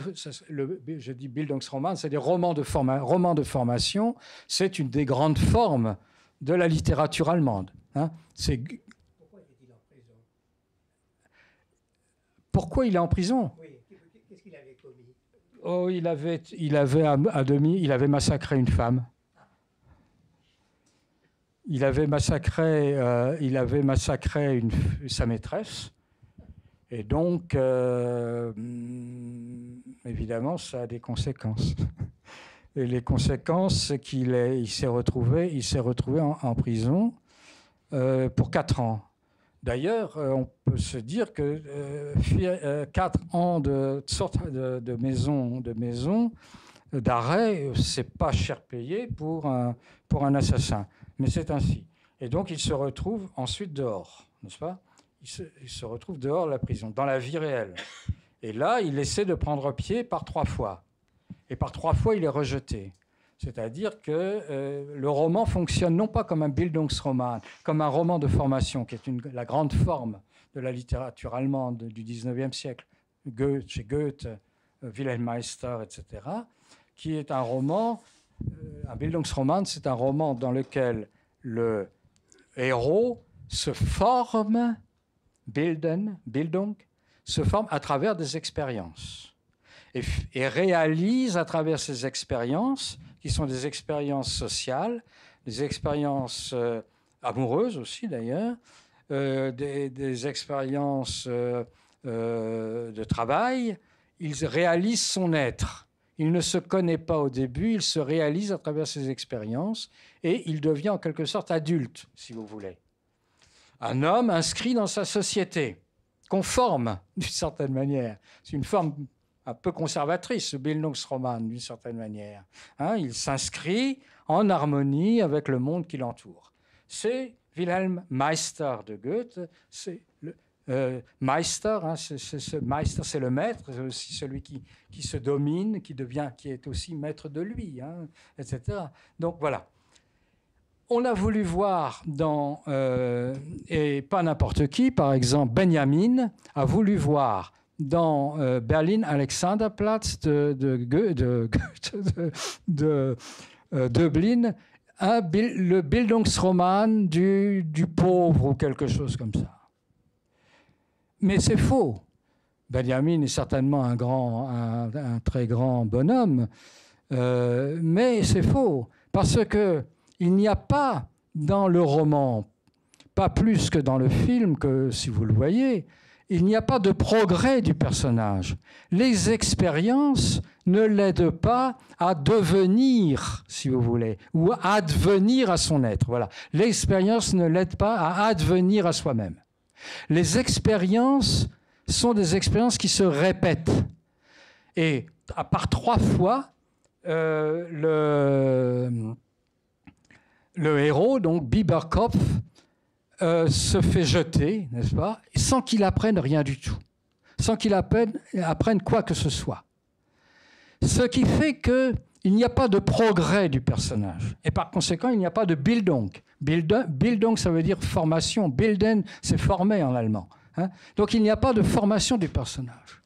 Il y a simplement une crise dans laquelle, à la fin, il se transforme et il y a une mort symbolique du personnage. Et de cette mort, il en sort quelque chose, si vous voulez. Mais ce n'est pas par un progrès. Il en sort quelque chose, et ce quelque chose, c'est quelque chose quand même de très important. C'est l'idée que on ne s'en sort pas tout seul. On ne s'en sort pas tout seul. Il faut les autres pour s'en sortir. Et là, bien entendu, il y a un message de Dublin, n'est-ce pas ? On est en 1929, on n'est pas loin du fascisme, du nazisme. De toute façon, il est dans la rue, le fascisme. Hein. Donc, il faut fermer la leçon à la fin du roman. Il faut fermer ses oreilles à tous ces appels tonitruants. Donc, on pense évidemment au SA, etc. À la marche des Kälber, dit Brecht, hein, les veaux qui marchent dans la rue. Hein. Les veaux, il les appelle. Et donc, il faut ne pas fermer ses oreilles à ça. Mais il faut se dire également que quand un seul ne réussit pas, quand on est seul, rien n'advient. Il faut être plusieurs. Il faut être 3. Et il découvre qu'il est nécessaire, une solidarité est nécessaire. Mais on comprend bien que la solidarité, ce n'est pas celle des nazis, n'est-ce pas ? Ce n'est pas celle-là, c'est une autre. Hein. Donc, il y a là, dans Berlin Alexanderplatz, il y a une leçon politique, bien entendu. Et cette leçon politique va être continuée ensuite dans le roman dont on parlait tout à l'heure, Novembre 1918, où là, Becker va, à travers d'autres expériences, bien entendu, à un moment, va s'engager dans le mouvement révolutionnaire de 1918, va, comme le mouvement lui-même, échouer, bien entendu, et va flirter ensuite avec une forme de mysticisme, qui est le danger, ce qui le menace également, n'est-ce pas ? Enfin, voilà. Bon. Peut-être qu'on pourrait... Peut-être qu'on va avoir des questions, si vous en avez quelques-unes. C'est curieux qu'un assassin devienne un donneur de leçons. Pourquoi Moi, je ne suis pas pour que les punitions ad aeternam. On peut s'en sortir. Hein? Oui, mais enfin, après une période... D'abord, il n'est pas... ça n'est pas un assassin... D'abord, il est plein de remords. Donc, il se remet en question. Simplement, il ne s'en sort pas. Le monde le tue. Le monde le tue par 3 fois. C'est ce que explique le roman. Le monde tel qu'il est le tue par 3 fois. C'est pas qu'il soit pas plein de bonne volonté, il est plein de bonne volonté. Il a décidé de s'en sortir. Et il se heurte au monde cruel et il retombe. Il ne comprend pas bien parce qu'il est relativement démuni, même intellectuellement. Et donc il faut cette espèce de renversement là à la fin pour qu'il découvre quelque chose. Mais il ne découvre pas quelque chose au prix d'un processus de réflexion. Ça lui tombe comme ça un peu dessus. Hein. C'est assez... Voilà. Oui. Est-ce que... C'est une question très brève. Est-ce que cette histoire de Bieberkopf, c'est pas plutôt une illustration de Job de l'Ancien Testament? Le malheur s'abat sur nous et on ne sait pas pourquoi ça s'abat sur nous. C'est-à-dire que Bieberkopf annonce le christianisme de Becker, annonce les crises mystiques de Rosa Luxembourg, dont vous n'avez pas parlé, ce que j'ai beaucoup regretté, parce que c'est pas une histoire assez sidérante. Donc est-ce qu'on n'est pas dans une première étape de religiosité de Döblin qui s'annonce et qui va s'approfondir jusqu'à devenir quelqu'un faisant de la propagande religieuse en fin de parcours? Tout à fait, oui, bien sûr, bien sûr. Bien entendu, le livre, il n'y a pas que Job qui soit présent dans le roman, il y a tout un intertexte biblique, y compris... il y a l'Apocalypse qui est présente également, et il y a effectivement Job. Mais il y a une critique dans le roman de Job.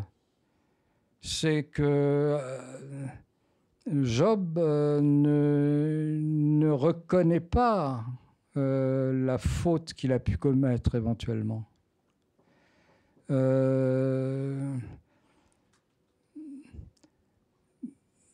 Il y a d'autres... Le roman est tissé de citations bibliques. Hein.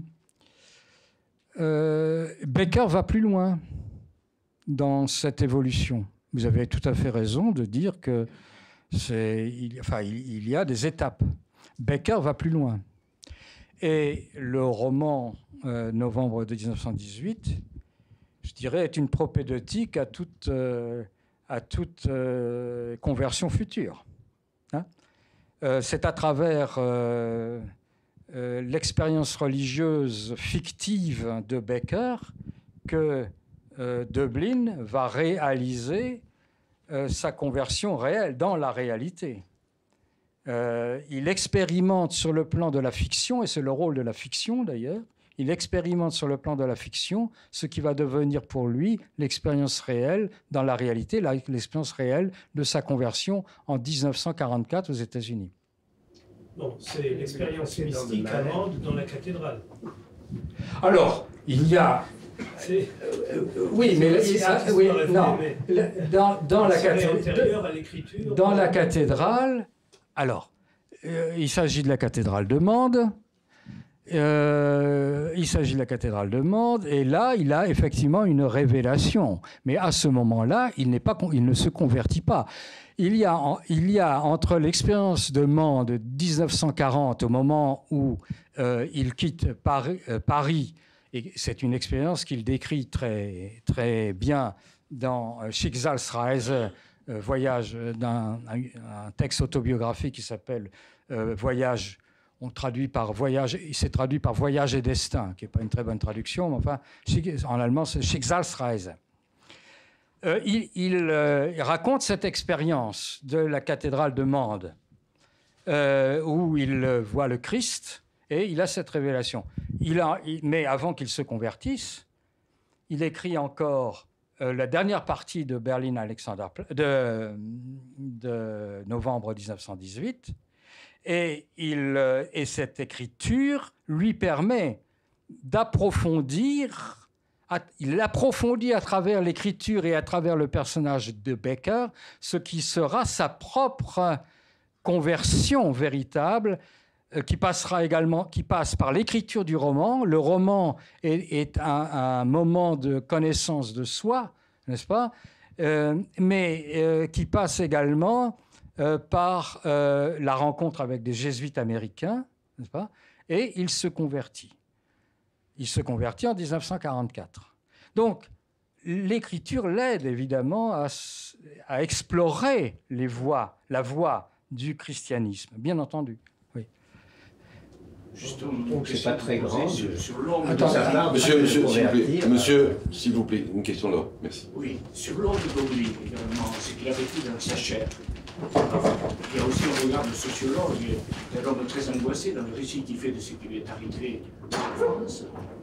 Il raconte effectivement, avec beaucoup de détails, des difficultés jetées sur les routes, toutes ces problématiques. Qu'est-ce que vous pouvez nous dire aussi sur le chroniqueur? Parce qu'il y a aussi cette partie qui est intéressante. Parce qu'il y a presque un sociologue sur la France, et puis sur la Pologne aussi. Là, c'est un autre La Pologne. voyage. Ah oui, alors là, on retombe en 1920. Surtout Alors. la France. Hein. 1920. Ce qui lui est arrivé personnel. Oui, ah bon. Ce texte qui est Schicksalsreise, qui est un texte autobiographique, et qui raconte qu'il écrit en 1900, pendant la guerre, je crois encore, hein, mais qui sera publié après-guerre. Il a écrit en 1942, entre la dernière partie de novembre 18 et Carl et Rosa. Quand il est arrivé aux États-Unis, il a écrit son voyage destinat ou initiatique. Et c'est là qu'il décrit c'est l'expérience de Mende, hein, l'expérience de la cathédrale de Mende, la découverte effectivement du Christ véritablement. Mais c'est encore ça. Je dirais, c'est une confirmation, je dirais, dans la réalité de ce qu'il a vécu à travers l'écriture. Hein, je crois qu'on peut définir ça comme ça. L'expérience de la cathédrale de Mende, c'est une confirmation dans le réel, dans la vie réelle, de la fiction, de ce qu'il a vécu à travers la fiction. Mais c'est à travers la fiction, mais sans la fiction, sans l'expérimentation textuelle, en quelque sorte, l'expérience de Mende serait impossible, et a fortiori celle de 1943 aux États-Unis. Mais et en même temps, l'expérience qu'il ne raconte pas dans Novembre 18, mais qui joue certainement un rôle considérable, bien qu'il ne sache pas encore à l'époque ce qu'est devenu son fils Wolfgang. Mais enfin, la perte, on ne sait plus, il a disparu. Verschollen, dirait-on en allemand. Donc, il ne sait pas. Mais enfin, voilà. Mais l'écriture, y compris l'écriture de ce texte autobiographique, l'aide effectivement complètement. C'est à travers l'écriture qu'il se convertit finalement. L'écriture précède la conversion dans la réalité. Et l'écriture de novembre 18, c'est ça. La fin de novembre 18, finalement, la fin de novembre 18, à l'excès de novembre 18, la fin de novembre 18, c'est sa conversion. Mais c'est une conversion qui ne sera jamais définitive. Il ne va jamais se reposer sur les lauriers, je suis converti. Il a un bon, je dis, ça m'est assez étranger, mais il a un christianisme qui me paraît assez tragique, enfin toujours en tout cas incertain, et remis en question à travers des tas d'écrits d'après-guerre que je ne connais pas très bien, mais qui sont des écrits religieux. C'est à travers l'écriture, et là on pourrait reprendre évidemment, y compris d'ailleurs le voyage en Pologne, il faudrait faire toute l'histoire, y compris Wallenstein et la conversion, les problèmes mystiques qui apparaissent là dans Wallenstein, qui est un texte de 1918. Déjà, il y a constamment l'arrière-plan du religieux chez Döblin. Hein, mais enfin, à travers l'écriture de novembre 18, il fait un pas vers sa propre conversion qu'il va chercher à approfondir et voire à remettre en question à travers des écrits ultérieurs, y compris dans son dernier écrit Hamlet. C'est-à-dire que la foi chez lui est quelque chose qui est à conquérir constamment et qui conquiert constamment à travers l'écriture. Hein, c'est ce qui, voilà, à travers l'écriture. Ça n'est pas quelque chose qui est donné une fois pour toutes. Ah, jamais, jamais. Oui, merci de votre approche d'ensemble à cette littérature allemande du XXe siècle. Là, précisément, pour continuer avec cette approche de la, on va dire, religiosité de Dublin, est-ce que c'est là, dans cette conversion, qui se produit aussi son côté de Judentum, c'est-à-dire sa judaïcité? Judaïté. Oui. Bien précisément, parce qu'il fait référence aux écrits toujours. Vous venez de dire maintenant, les écrits, est-ce qu'il y a une relation? Est-ce qu'il paraît assez clair, soi-disant, qu'étant donné qu'il devient chrétien, il perd sa judaïté? Il semble. Alors bon, vous avez tout à fait raison de poser cette question, mais il semble effectivement qu'il l'oublie en route. Toute la première partie, il me semble, toute la première partie de l'œuvre et de la vie de Dublin est en dehors du religieux, en tout cas en apparence. Mais le religieux, il est quand même là. Ensuite, dans Wallenstein, qui est un roman absolument magnifique, il est traduit et il est là. Oui, j'aimerais bien que vous parliez quelque chose, vous disiez quelque chose sur Wallenstein, parce que je l'ai découvert. C'est un texte extraordinaire, mais qui n'a rien à voir avec Berlin Alexanderplatz. Du point de vue technique, ça n'a rien à voir. C'est 17e, non? Oui, oui. Mais bon, je répondrai peut-être après cette question. Mais pour ce qui est de... de la religiosité, il y a du judaïsme, parlons. Il est confronté, effectivement, dans Voyage en Pologne, au judaïsme. Il voit une société juive en Pologne, un monde qu'il croyait... Enfin, c'est un texte assez formidable aussi, ce Voyage en Pologne, hein, qui n'est pas un roman, qui est un texte autobiographique, qui est une expérience tout à fait étonnante d'un monde qui a disparu, ou qui paraît avoir disparu complètement à Berlin, hein, d'une certaine manière. Ces Juifs de Pologne, là, du fin fond de la Pologne. Bon. Et... ensuite, les textes qui suivent abordent peu la question. On la voit apparaître, la question du rapport au monde juif, on la voit apparaître non pas dans Berlin Alexanderplatz, on la voit apparaître après l'exil dans un premier roman qu'il écrit, ou un deuxième roman, un premier roman qui est Babylonische Wanderung, Voyage babylonien, qui a été traduit, que j'ai traduit. Bon. Dans Voyage babylonien, il y a la description, une partie du monde juif, n'est-ce pas, c'est présent. Et puis, il y a des essais qui figurent en 1934, etc., des essais de 1934 sur la diaspora juive, sur les colonies juives, et il se pose la question, effectivement, de l'exil d'un monde juif qui serait territorialisé, si j'ose dire, dans un endroit précis, n'est-ce pas, et où les Juifs seraient rassemblés et pourraient vivre leur judéité sans avoir affaire aux nazis ou aux autres antisémites. Mais c'est quelque chose qui est assez, effectivement. Moi, j'ai pas fait d'enquête là-dessus, hein, je le dis franchement. Mais ce qui m'apparaît, c'est quand même que c'est un moment de son développement, mais qu'il dépasse ensuite assez rapidement, dès 1934. Hein.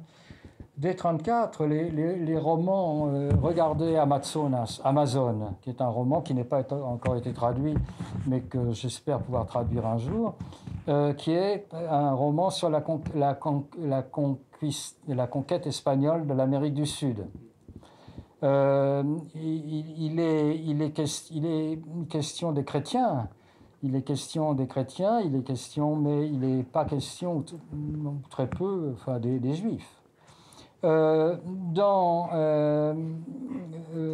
le roman Novembre 1918, il est question de la conversion de Becker, qui est un arien pur et dur à l'origine, enfin un Allemand basique, je dirais, conversion au catholicisme d'ailleurs, quand même. Mais il n'est pas question du monde juif. C'est comme si ce problème-là, il s'en débarrasse. Il y aurait quelque chose à interroger, bien sûr, là. C'est comme si ce problème-là, il s'en débarrassait. C'est le christianisme, mais ce n'est pas le judaïsme. Je peux vous poser... Oui, allez-y. Oui, la deuxième observation, c'est vers la germanité ou la Deutschtum, c'est-à-dire comment il est germaniste, comme il approche le classicisme allemand, parce que vous avez parlé avant de son contradiction, son attaque à Mann. Mann, il serait dans la situation dans la typique Deutschtum, dans la tradition allemande. Au moins jusqu'en 18, oui. Oui, même après, oui. Alors, lui, quand même, à cause de la langue, peut-être, il continue à être dans la défense de la germanité, mais cette germanité, comment il l'approche? Est-ce que dans la modernité qu'il y a dans Berlin, Alexanderplatz, cette modernité, comment on peut faire ce lien entre germanité et modernité? Est-ce que ça serait, pour citer quelque chose, aussi celle de Benjamin, auquel vous avez cité avant, et que quand même, à cause de la grande ville, mais qu'il revient, il est aussi dans la modernité, il est dans la grande ville. Est-ce qu'il y a là, comment se place Dublin face à cette germanité si on laisse de côté, si je trompé? Il me semble qu'il s'interroge constamment sur la part de germanité en lui, et qu'il s'interroge avec une certaine méfiance. Et cette méfiance apparaît dans novembre 1918. Dans novembre 1918, il y a cette image de Becker. Malheureusement, j'ai pas le texte là, mais il y a cette image de Becker qui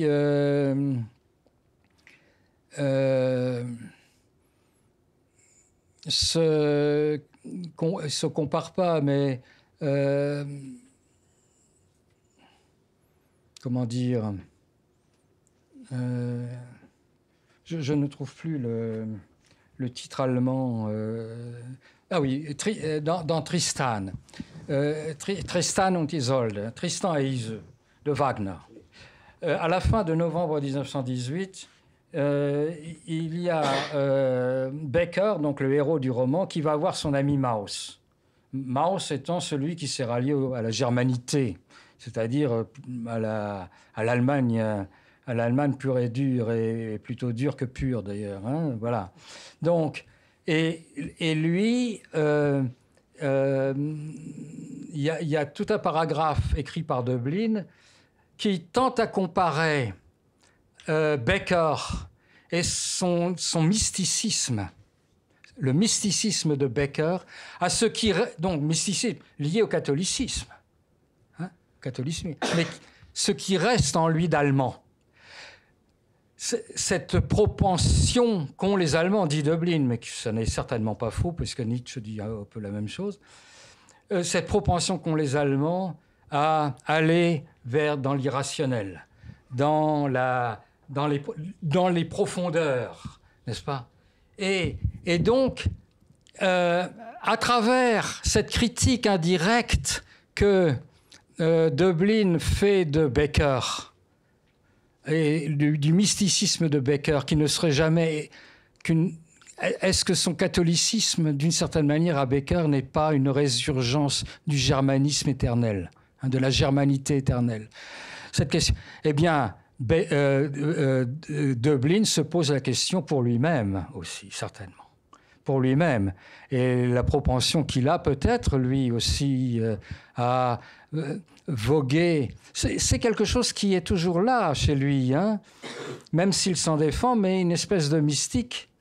On la trouverait dans Wallenstein, bien entendu, à travers les différents personnages. On la trouverait certainement. Enfin là, les textes ne me viennent pas comme ça, mais voilà. Hein. Ce que je peux essayer, je ne sais pas si j'ai bien répondu à votre question, mais C'est complexe. C'est effectivement très très complexe ce rapport au religieux chez Döblin. Mais enfin, ce qui est quand même assez étonnant, c'est chez lui la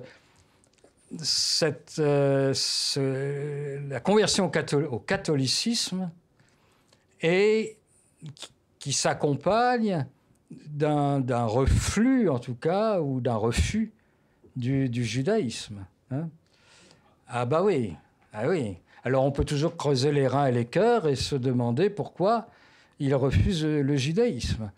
Voilà. Et pourquoi, dans ces années-là, on ne peut pas le soupçonner d'une espèce de refus prudent de le judaïsme quand les Juifs sont autant menacés. Hein, par le nazisme. C'est pas ça du tout. Hein, bien entendu, c'est pas ça du tout. C'est quelque chose de plus profond. Mais enfin, voilà. J'avoue. Bon. Voilà. Et cela dit, c'est vrai que le monde juif est quelque chose qui lui reste certainement. J'ai pas tout lu, hein, et en particulier tous les textes religieux de la fin de sa vie. J'ai pas lu ça. Donc, je sais pas trop. Mais il est possible que cette question de la judaïté continue à le travailler, même si, par ailleurs, il se convertit au catholicisme. Schoenberg avait fait le même chemin. Hein. Comment ? Schoenberg a fait le même chemin. Il s'est converti aussi au catholicisme avant de se reconvertir au oui, je sais pas. Oui, oui. Mais quelle est l'importance de Dostoïevski en Allemagne à ce moment-là et quelle est sa réception ? Parce que c'est drôle, il me semble cette question du mysticisme a été largement travaillée par Dostoïevski et très remarquée en France dans les mêmes années, par Chéry, depuis par les successeurs dans le roman français. Et en Allemagne, il y a quelque chose qui s'est passé ou pas ? Ça a déposé... L'œuvre de Dostoïevski a déposé quelque chose ? Je ne sache pas que, par exemple, pour parler de Döblin, la référence à Dostoïevski soit très présente. Cela dit, votre rapprochement me paraît tout à fait pertinent, complètement pertinent. On parlait tout à l'heure... Comment ? Döblin a parlé de Dostoïevski, et il en a dit beaucoup de bien. Oui. Je trouve la question tout à fait... Et ça ne m'étonne pas qu'il en ait dit du bien, parce que ce que je disais tout à l'heure à propos de la conversion, à propos du personnage